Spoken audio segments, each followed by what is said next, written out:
एक पहाड़। गर्मियों की तपती धूप एक युवा लड़के पर चमकती है जब उसकी तलवार एक जंगली जानवर पर वार करती है।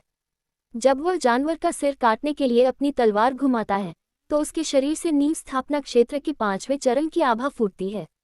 जानवर का सिर उसके शरीर से अलग होते ही खून की एक फुहार फूटती है। युवा स्वामी, आपकी सफलता के लिए बधाई, उसके पीछे से एक आवाज आई। फिर उसे एक तौलिया दिया गया। उसने इसे लिया, अपने माथे पर पसीना पोंछा और अपनी तलवार म्यान में रख ली।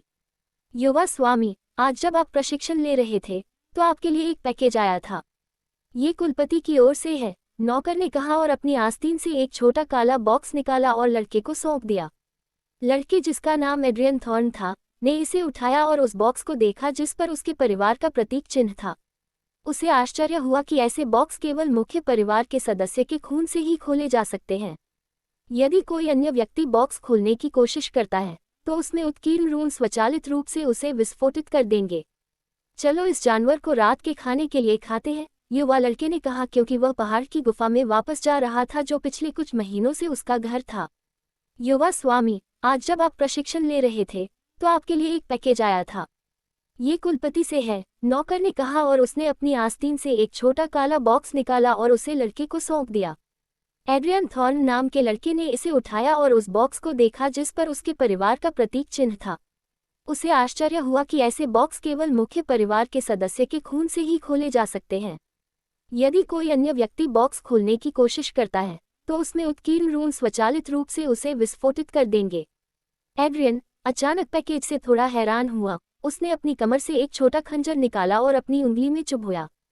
खून की एक बूंद बॉक्स पर टपकी और उसने उसे खोला तो उसमें एक नोट और एक पेंडेंट मिला। सूरज की रोशनी में चमकते हुए तारे के आकार का रक्त लाल पेंडेंट बहुत सुंदर लग रहा था। यहाँ तक कि वह लड़का जिसने अपने आभूषणों का उचित हिस्सा देखा है, वह भी इसकी चमक को देखकर आश्चर्यचकित हो गया। पेंडेंट के नीचे एक छोटा सा नोट था जिसमें केवल एक वाक्य लिखा था, पेंडेंट के बारे में किसी को मत बताना। ये देखकर वह चौंक गया क्योंकि उसने लिखावट को अपने पिता थोर्न परिवार के कुलपति एटलस थोर्न की लिखावट के रूप में पहचाना। उसे आश्चर्य हुआ कि पेंडेंट में ऐसा क्या खास था कि कोई भी इसके बारे में नहीं जान सकता था। उसने इसमें अपनी क्यूई डालने की कोशिश की लेकिन पाया कि यह पेंडेंट में प्रवाहित नहीं होगी। इसे कुछ और मिनटों तक देखने के बाद उसने इसे अपनी स्टोरेज रिंग में डालने की कोशिश की लेकिन पाया कि यह अंदर नहीं जा रही थी। इससे वह हैरान रह गया क्योंकि स्टोरेज रिंग से उच्च गुणवत्ता वाली या बहुत अजीब वस्तुएं ही इसमें प्रवेश नहीं कर सकती थीं। उसने पेंडेंट को अपनी गर्दन के चारों ओर डालने और अपने लबादे के भीतर छिपाने से पहले कुछ और बार देखा। उसने उस नौकर को बुलाया जो पहले से ही कटे हुए जानवर को ले जा रहा था और उससे पूछा कि पैकेज कब आया। नौकर ने उसे बताया कि उसे यह बक्सा एक काले वस्त्र पहने हुए आदमी ने दिया था और उसे कहा गया था कि वह वापस आते ही युवा मालिक को दे दे। ये कुछ हद तक आश्चर्यजनक था क्योंकि थोर्न परिवार में केवल काले वस्त्र पहनने वाले ही उसके पिता के निजी रक्षक थे जो कुलपिता के प्रति पूरी तरह से वफादार थे। उसने नौकर को निकाल दिया जो रात के खाने के लिए मांस तैयार करने के अपने काम पर वापस चला गया। एड्रियन गहरी सोच में था और इस अजीबोगरीब लटकन का मतलब जानने की कोशिश कर रहा था, लेकिन वह इसका मतलब नहीं समझ पाया। हालांकि उसके पिता ने इसे जिस महत्व दिया था, उसे देखते हुए वह जानता था कि यह कोई साधारण लटकन नहीं है। उसने घर जाकर अपने पिता से इसके बारे में पूछने का फैसला किया। शायद यह एक जीवन रक्षक खजाना था या यह उसकी साधना में मदद कर सकता था। किसी भी तरह जब वह घर पहुंचेगा और अपने पिता से पूछेगा तो उसे पता चल जाएगा। एड्रियन स्वाभाविक रूप से एक प्रतिभाशाली व्यक्ति था। जब से उसने 10 साल की उम्र में अपनी साधना यात्रा शुरू की थी, तब से वह हमेशा अपने साथियों और यहाँ तक कि अपने से बड़े लोगों से भी आगे निकल गया था। हालांकि उससे यह अपेक्षा की जाती थी, थोर्न परिवार के उत्तराधिकारी के रूप में उसे हमेशा दूसरों की तुलना में उच्च मानक पर रखा गया था। यह अजीब होता अगर वह अपनी आयु सीमा के लोगों से भी आगे नहीं निकल पाता। वह अपनी क्यूई को चैनल करने और केवल 6 महीनों में क्यूई संघनन क्षेत्र तक पहुंचने में सक्षम था। इसकी तुलना में एक साधारण व्यक्ति केवल 2 साल के प्रशिक्षण के बाद ही इसे प्राप्त कर सकता है। फिर वह क्यूई संघनन क्षेत्र के शिखर पर पहुंच गया जब वह सिर्फ 13 साल का था। 3 महीने बाद वह आखिरकार नींव स्थापना क्षेत्र में दहलीज पार कर गया और अब 15 साल की उम्र में वह पहले से ही नींव स्थापना क्षेत्र के 5वें स्तर पर था। शायद 12 महान परिवारों के अन्य उत्तराधिकारी ही उसकी साधना गति से मेल खा सकते थे। फिर भी उसके पिता ने उससे बेहतर होने की उम्मीद की और उसे कठिन प्रशिक्षण दिया। यही कारण था कि उन्होंने उसे कुछ महीने पहले धुंधले पहाड़ों पर भेज दिया और उसे तब तक लौटने से मना किया जब तक कि वह गुणात्मक स्तर हासिल नहीं कर लेता। वैसे भी ये 5 महीने पहले की बात है, और अब जब उसने घर लौटने का फैसला किया था तो वह अंतहीन प्रत्याशा से भर गया था। पिछले कुछ महीने उसके लिए बेहद कठिन थे। उसने अपने दिन जंगली जानवरों को मारने में बिताए, और जब वह शाम को अपनी गुफा में लौटा तब भी उसे साधना करनी थी। देर रात ही उसे नींद आ पाती थी, तब भी वह एक पत्थर के बिस्तर पर सोता था। अपने नर्म मुलायम बिस्तर पर लौटने के विचार ने उसे अंतहीन प्रत्याशा से भर दिया। जैसे ही एड्रियन विचारों में खो गया, नौकर आया और उसका भोजन परोसा। उसने इसे देखा और आह भरी। उसने वास्तव में पीड़ा झेली थी, लेकिन ये सब कल खत्म हो जाएगा, ये सोचकर उसे अच्छा महसूस हुआ और उसने खाना खाना शुरू कर दिया। खाना खाने के बाद उसने नौकर से कहा कि वे कल पहाड़ों से जा रहे हैं और उसे खुद को तैयार करना चाहिए। नौकर को थोड़ा आश्चर्य हुआ, लेकिन फिर भी उसने वैसा ही किया जैसा उसे बताया गया था। एड्रियन अपने कमरे में वापस चला गया और जल्द ही उसमें डूब गया। वह इतनी जल्दी सफल होने में सक्षम होने का एक कारण उसकी कड़ी मेहनत और निरंतरता भी थी। भले ही वह कल घर जा रहा हो, फिर भी वह अपनी सारी मेहनत अपनी साधना में लगाएगा। कुछ घंटों की साधना के बाद उसने अगले दिन के लिए अंतहीन प्रत्याशा से भरा हुआ सोने का फैसला किया। एड्रियन हमेशा की तरह जल्दी उठा और अपनी सुबह की साधना शुरू की। उसने आराम से रहने का फैसला किया क्योंकि उनके सामने एक लंबी यात्रा थी। धुंध भरे पहाड़ हाउस ऑफ थॉर्न से काफी दूर थे और यह कुछ दिनों से भी ज्यादा की यात्रा थी। धुंध भरे पहाड़ों को ऐसा इसलिए कहा जाता था क्योंकि पूरी पर्वत श्रृंखला पूरे साल बादलों और धुंध से ढकी रहती थी। इससे वे आकर्षक और अलौकिक दिखते थे, लेकिन इसकी खूबसूरती से धोखा मत खाओ, ये पहाड़ बेहद खतरनाक थे। यहाँ तक कि बाहरी क्षेत्रों में जहाँ एड्रियन रुके थे, वहाँ भी गोल्डन कोर गठन चरण में जानवर थे। पहला अध्याय, चलो चलते हैं। मुझे कमेंट सेक्शन में बताएं कि आपको ये कैसा लगा। 2 स्टोनहोल्ड सिटी। एड्रियन और उसके नौकर को मिस्टी माउंटेन छोड़ने में कुछ दिन लगे। अपनी कम ताकत के कारण वे पर्वत श्रृंखला में बहुत अंदर नहीं गए थे। फिर भी इसका मतलब यह नहीं था कि वे परिधि पर ही रहे। मिस्टी माउंटेन के सबसे नज़दीकी शहर स्टोनहोल्ड सिटी में पहुंचने से पहले उन्होंने लगभग 1 हफ्ते तक यात्रा की। मिस्टी माउंटेन के पास बसा ये शहर उन सभी लोगों के लिए केंद्रीय केंद्र के रूप में काम करता था जो मिस्टी माउंटेन में प्रवेश करना चाहते थे। हजारों लोग किसी भी समय शहर में प्रवेश कर रहे थे और जा रहे थे। इसने इसे एक जीवंत और समृद्ध स्थान बना दिया, भले ही यह इतनी खतरनाक जगह के पास स्थित था। जैसे ही एड्रियन और उसका नौकर शहर में दाखिल हुए, उन्होंने अनगिनत लोगों को खरीदते बेचते देखा। भले ही रात हो चुकी थी, कई लोग अभी भी अपना सामान बेच रहे थे और व्यापार फल फूल रहा था। इस तरह के दृश्य पूरे शहर में मौजूद थे और इसने स्टोनहोल्ड शहर को बहुत समृद्ध बना दिया। यह उस परिवार के लिए और भी सच था जो शहर पर शासन करता था, रिचर्ड्स परिवार। रिचर्ड्स एक बड़ा परिवार था जो स्टोनहोल्ड सिटी और आसपास के कुछ छोटे शहरों को नियंत्रित करता था। वे 12 महान परिवारों में से एक, वायरे परिवार के अधिकार क्षेत्र में थे। शहर में और उसके आसपास मौजूद कुलीन परिवारों की संख्या के साथ, ये केवल वायरे परिवार के समर्थन से ही था कि वे स्टोनहोल्ड सिटी के अंदर इस हद तक विकसित हो पाए। उन्हें वायरे परिवार की मदद प्राप्त करने के लिए एक निश्चित राशि का कर देना पड़ता था। फिर भी उन्होंने जो पैसा कमाया वह अभी भी बहुत अधिक था। रिचर्ड्स दक्षिणी क्षेत्र के सबसे धनी बड़े परिवारों में से एक थे। इसका मतलब था कि एड्रियन वर्तमान में दूसरे प्रतिद्वंद्वी परिवार के क्षेत्र में था। हालांकि वह बहुत चिंतित नहीं था। थॉर्न और वायरे के बीच कोई पिछली दुश्मनी नहीं थी। वे अलग अलग शहरों के बीच नियमित व्यापार के अलावा एक दूसरे के साथ बहुत कम बातचीत करते थे। एड्रियन ने अपने चेहरे पर शांत भाव के साथ यह सब देखा। इस तरह का शहर उसकी रुचि नहीं जगाएगा। थॉर्न के घर में पले बड़े होने के बाद उसने भौतिक चीजों के प्रति एक निश्चित सहिष्णुता हासिल कर ली थी। उसने ऐसे कई शहर देखे हैं और यहाँ तक कि उससे भी बड़े शहर। वह और नौकर शहर में सबसे नज़दीकी सराय की ओर चल पड़े।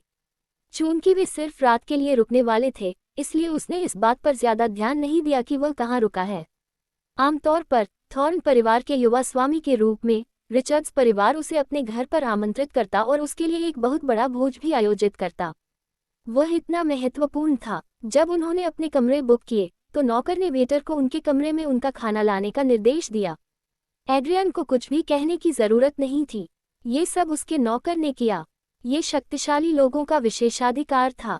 एड्रियन के असाधारण स्वभाव ने लोगों को उसे दूसरी नज़र से देखने और उसकी पहचान का अनुमान लगाने के लिए मजबूर किया। यहाँ तक कि सराय का मालिक भी अधिक सम्मानजनक था क्योंकि उसने उन्हें उनके कमरों की चाबियां दी। वे दोनों मुड़े और तुरंत कई संरक्षकों की निगाहों के सामने अपने कमरों की ओर चल पड़े। जल्द ही उन्होंने अपने दरवाजे पर दस्तक सुनी और दरवाज़ा खोला तो पाया कि यह सराय का मालिक था जो उनके लिए खाना लाया था। खाने के बाद एड्रियन अपने बिस्तर पर चला गया और जल्द ही गहरी नींद में सो गया। सुबह सुबह एड्रियन फिर से उठा और हमेशा की तरह साधना करने लगा। इसके कुछ घंटों बाद वह अपने कमरे से बाहर निकला और पाया कि उसका नौकर पहले से ही उसका इंतजार कर रहा था। हल्का नाश्ता करने के बाद वे अपने भोजन का भुगतान करने के बाद सराय से निकल गए और अपनी यात्रा जारी रखी।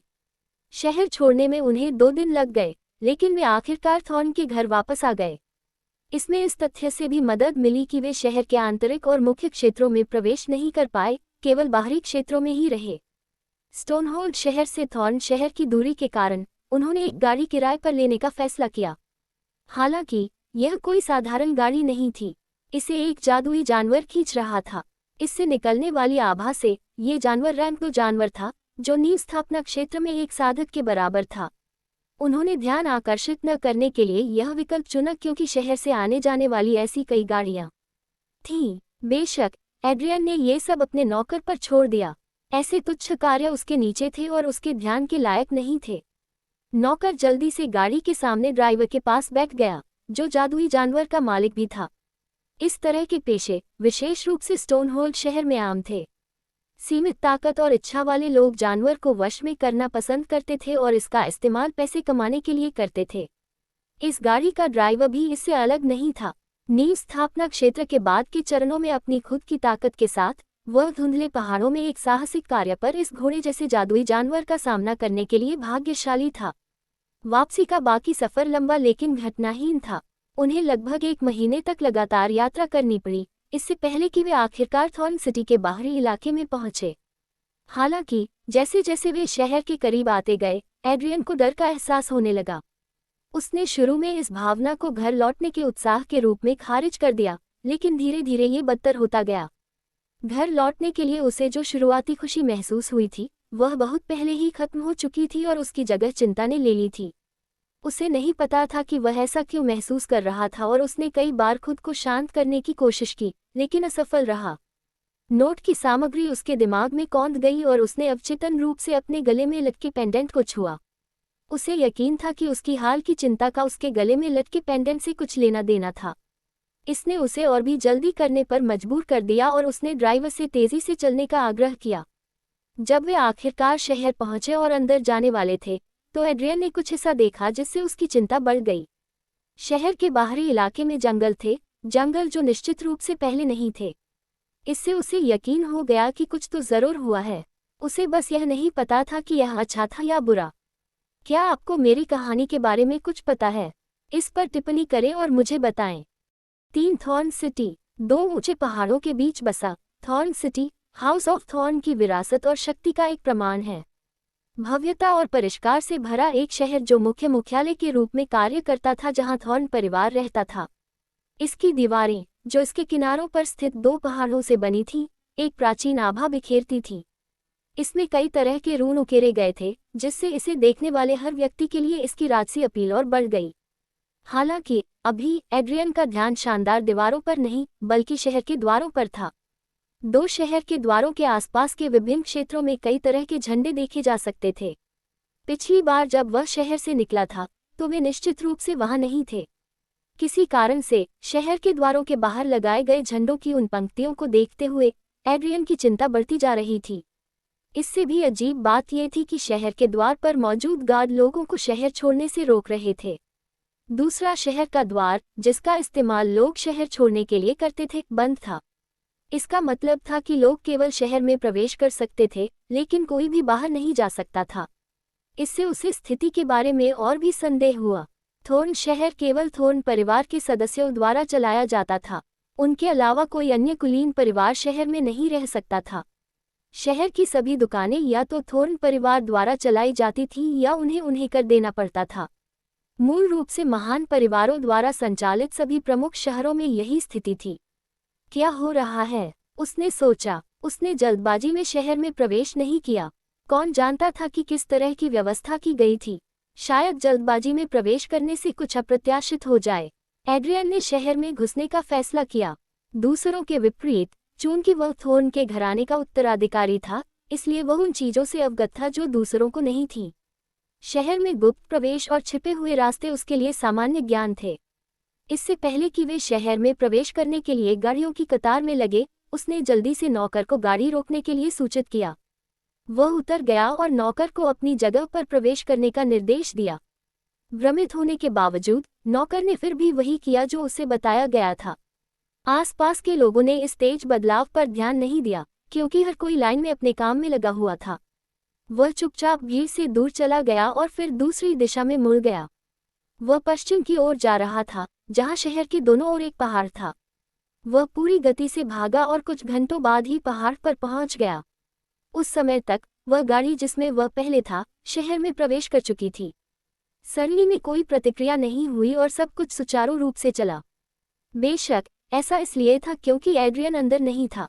उसकी जानकारी के बिना उसने वह सरल निर्णय लेकर अपने लिए एक बड़ी आपदा को टाल दिया था। पहाड़ के एक अगोचर कोने में एड्रियन एक बड़े पत्थर के सामने खड़ा था। इसमें कुछ खास नहीं था, क्योंकि जहां वह खड़ा था वहां उसके जैसे कई और पत्थर थे। उसने एक गहरी सांस ली और एक मुक्का मारकर पत्थर को उसके बीच में मजबूती से मारा। जिस जगह पर उसकी मुट्ठी ने पत्थर को मारा था, वह टूट गया और एक छोटा आयताकार आकार का छेद दिखाई दिया। बिना समय बर्बाद किए उसने अपनी स्टोरेज रिंग से एक ताबीज निकाला और उसे छेद में डाल दिया। जैसे ही ताबीज छेद में घुसा, आसपास के इलाके में हल्की कंपन हुई और फिर एड्रियन के ठीक नीचे एक छोटा सा छेद दिखाई दिया।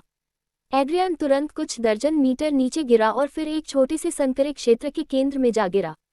जमीन पर रूनिक पैटर्न थे जो एक संरचना का सुझाव देते थे। उसने जल्दी से अपनी स्टोरेज रिंग से एक छोटा सा क्रिस्टल निकाला। क्रिस्टल के दिखाई देते ही फर्श पर पैटर्न चमक उठे और फिर एड्रियन को एक चमकदार रोशनी में घेर लिया। जब रोशनी कम हुई तो एड्रियन कहीं नहीं मिला। उसने अपनी आंखें खोली और खुद को शहर के बाहरी इलाकों में एक कमरे में पाया। ये घर बाहरी तौर पर एक छोटी सी दुकान के मालिक का था जो अपने परिवार के साथ इसमें रहता था। हालांकि ये थॉर्न शहर में जाने वाले गुप्त मार्गों में से एक था। एड्रियन के लिए इस तरह के मार्गों का उपयोग करना पहली बार था। इसके बारे में जानना और इसका अनुभव करना पूरी तरह से दो अलग अलग चीजें थीं। चूंकि उस समय दोपहर का समय था, इसलिए घर खाली था। यह उसके लिए कोई समस्या नहीं थी, क्योंकि वह तेजी से इमारत से बाहर निकल गया। उसने अपना चेहरा दुपट्टे से ढांक लिया और चुपचाप शहर की सड़कों पर प्रवेश किया। प्रवेश करने के बाद वह तेजी से थॉर्न के घर की ओर वापस जाने लगा। आमतौर पर वह उसे वापस ले जाने के लिए गाड़ी बुलाता, लेकिन अब उसे नहीं लगा कि यह एक अच्छा विचार है। जब वह चुपचाप शहर से होकर आगे बढ़ रहा था, तो उसने पूरे शहर में काले लिबादे और हुड पहने कुछ लोगों को देखा। आमतौर पर वह उन पर ध्यान नहीं देता क्योंकि शहर में सभी तरह के लोग थे और हुड पहने लोग सड़कों पर असामान्य नहीं थे। जिस बात ने उसका ध्यान उनकी ओर खींचा वह ये थी कि वे लगातार सड़कों पर आगे पीछे चल रहे थे। ऐसा लग रहा था जैसे वे गश्त कर रहे हों। एड्रियन ने उनके बारे में पूछताछ करने के लिए मन ही मन नोट बना लिया, क्योंकि वह चुपके से उनसे बचते हुए अपने घर की ओर वापस जा रहा था। वह अपने घर के जितना करीब पहुंचता, वहां उतने ही अधिक काले लिबादे पहने लोग होते। इससे उसके लिए उनसे बचना और भी मुश्किल हो गया। उनसे बचने के लिए उसे बहुत अधिक चक्कर लगाने पड़ते हैं। हालांकि कुछ भी नहीं हुआ था और सड़कें अपेक्षाकृत सामान्य दिख रही थीं, फिर भी उसने तब तक उनसे बचने का फैसला किया जब तक कि उसे ठीक से पता न चल जाए कि क्या हो रहा है। एड्रियन के बारे में एक बात यह थी कि वह हमेशा अपनी प्रवृत्ति पर भरोसा करता था। किसी चीज की पूरी तरह से जांच करने के बाद ही वह उसमें शामिल होने का फैसला करता था। ये थॉर्न परिवार के उत्तराधिकारी के रूप में उसकी परवरिश का हिस्सा था। कोई भी व्यक्ति जो परिवार का उत्तराधिकारी बनने वाला था, वह जल्दबाजी में निर्णय नहीं ले सकता था। जैसे जैसे उसके विचार भटकते गए, उसने बाकी दिन शहर के केंद्र की ओर चलने में बिताया। हालांकि थॉर्न शहर बहुत बड़ा था, ऐसी यात्रा वह बचे हुए समय में नहीं कर सकता था। जैसे ही सूरज ढलने लगा, एड्रियन ने एक गली के कोने को मोड़ा और पास की एक सराय में प्रवेश किया। वह पहले ही शहर के अंदरूनी इलाकों में पहुंच चुका था जहां काफी अमीर लोग रहते थे। स्वाभाविक रूप से वह सराय स्टोनहोल्ड शहर में जिस सराय में रुका था उससे कहीं ज्यादा महंगी थी। बेशक पैसा उसके लिए कोई समस्या नहीं थी, एक अमीर लड़का है न, ये जल्द ही बदलने वाला है। कुछ ठीक नहीं है। उसने जल्दी से फीस चुकाए और आखिरकार रात के लिए अपने कमरे में चला गया। सुबह सुबह एड्रियन पहले से ही उठकर साधना कर रहा था। हालांकि वह घर लौटने के लिए उत्सुक था, फिर भी उसने आराम करने का फैसला किया। कुछ घंटों की लगातार साधना के बाद वह हल्का नाश्ता करने के बाद सराय से निकल गया। कल से अपनी थकाऊ सैर जारी रखते हुए वह आखिरकार दोपहर के बाद शहर के मुख्य क्षेत्र में पहुंच गया। हालांकि पहले की तुलना में सड़कों पर और भी अधिक काले वस्त्र पहने लोग गश्त कर रहे थे। इसने उसकी सावधानी बढ़ा दी और उसे और भी अधिक सतर्क बना दिया। कुछ और चक्कर लगाने और गोल चक्कर लगाने के बाद वह थॉर्न परिवार के प्रवेश द्वार को देख सकता था। एड्रियन ने अपनी आंखें सिकोड़ लीं। सब कुछ ठीक लग रहा था। गेट के माध्यम से वह कई नौकरों को सामान्य रूप से अपना काम करते हुए देख सकता था। कुछ मिनटों तक देखने के बाद कुछ भी गलत नहीं लगा। शायद मैं बस पागल हो गया हूँ, एड्रियन ने सोचा। पहाड़ों में इतना लंबा समय बिताने के बाद, जहां उसे किसी जंगली जानवर के हमले की आशंका में लगातार सतर्क रहना पड़ता था, शायद उसे यह एहसास हो गया था कि सब कुछ उसे पकड़ने के लिए तैयार है। बस एक ही चीज जो अजीब थी वह ये थी कि एस्टेट के प्रवेश द्वार पर कोई गार्ड नहीं था। इसके अलावा बाकी सब ठीक लग रहा था। एड्रियन को लगा कि जैसे जैसे वह आसपास का सर्वेक्षण करता रहा, सुराग खोजने की कोशिश करता रहा, उसकी आशंका कम होती गई। हालांकि सब कुछ ठीक लग रहा था, फिर भी उसने अपना संदेह नहीं छोड़ा था। उसने ये नोटिस करने में चूक नहीं की कि वे काले कपड़े पहने व्यक्ति गेट के पास नहीं रुके थे। वे कभी कभार ही गुजरते थे, जिससे ज्यादातर समय गेट पूरी तरह से बिना सुरक्षा के रहता था। यह मूल रूप से किसी भी व्यक्ति के लिए एक मुफ्त निमंत्रण था जो अंदर आना चाहता था। इसके अलावा एस्टेट के अंदर से कोई भी बाहर निकलता हुआ नहीं दिख रहा था। वे इधर उधर आ जा रहे थे, अपने कामों में लगे हुए थे, लेकिन वे कभी भी प्रवेश द्वार के पास नहीं आए। बाहर आने की तो बात ही छोड़िए। इससे उसका संदेह और बढ़ गया और उसने आगे बढ़ने से पहले कुछ देर इंतजार करने का फैसला किया। हालांकि उसकी अधीरता ने उस पर काबू पा लिया। वह अंदर जाने का फैसला करने से पहले सिर्फ 1 घंटे तक इंतजार कर सकता था। उसने अपने आने का समय तय किया और काले वस्त्र पहने लोगों के गुजरने का इंतजार करने के बाद वह एस्टेट के दरवाजे की ओर बढ़ने लगा। एड्रियन अपने परिवार के घर की ओर चल पड़ा। जैसे ही वह दरवाजे से अंदर गया, उसके आसपास का नज़ारा बदल गया। हर जगह अनगिनत लाशें बिखरी हुई थीं और हवा में खून की गंध फैल रही थी। सैनिकों, नौकरों और यहाँ तक कि शाखा परिवारों के सदस्यों के शव जमीन पर बिखरे हुए पाए जा सकते थे। ये देखने में एक भयानक नज़ारा था।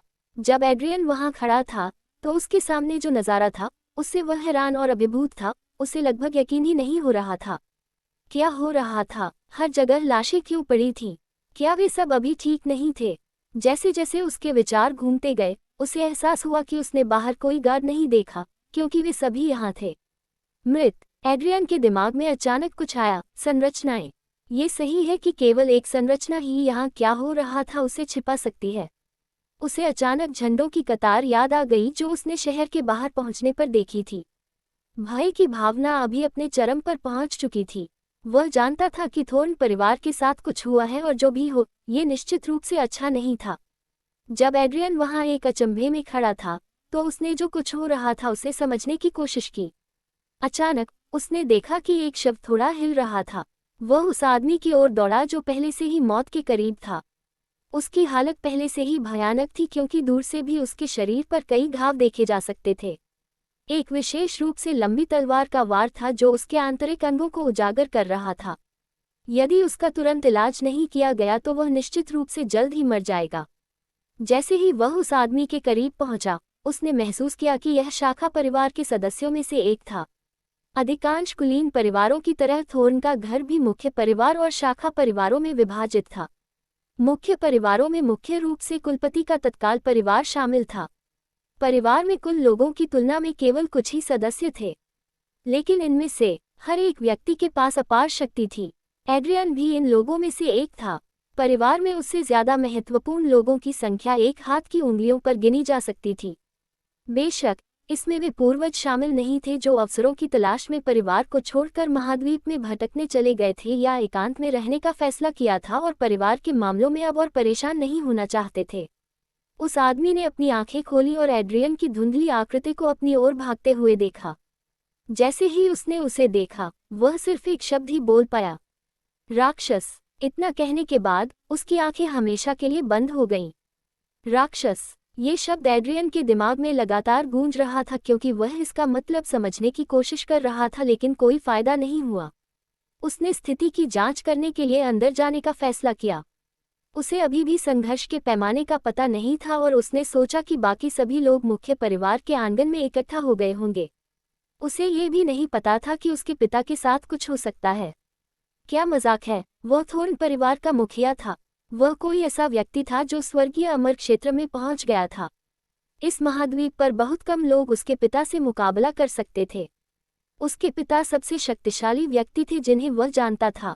इसके अलावा ये केवल उसके पिता ही नहीं थे, उसके कई चाचा पृथ्वी के अमर क्षेत्र में पहुंच चुके थे, जिनमें से कुछ तो इसके शिखर तक भी पहुंच चुके थे। वे स्वर्गीय अमर क्षेत्र में पहुंचने से केवल एक कदम दूर थे। उनकी शक्ति ऐसी थी जिसकी कल्पना आम लोग नहीं कर सकते थे। जैसे ही एड्रियन मुख्य पारिवारिक आंगन में पहुंचा, वह राक्षस शब्द के बारे में सोचता रहा। वह केवल ये निष्कर्ष निकाल सका कि इसका मतलब राक्षसी गुट के लोग थे। वे ही ऐसे लोग थे जिन्हें राक्षस कहा जा सकता था, लेकिन इससे उसे और भी अधिक अविश्वास हुआ। राक्षसी गुट के लोग थोर्न परिवार पर हमला क्यों करेंगे? वे रूढ़िवादी गुट के क्षेत्र में इतनी गहराई तक कैसे घुस सकते थे बिना किसी को पता चले? और इस नरसंहार ने बाहर हंगामा क्यों नहीं मचाया? ये सभी सवाल एड्रियन के दिमाग में अनुत्तरित रह गए, क्योंकि वह मुख्य परिवार के आंगन की ओर बढ़ रहा था।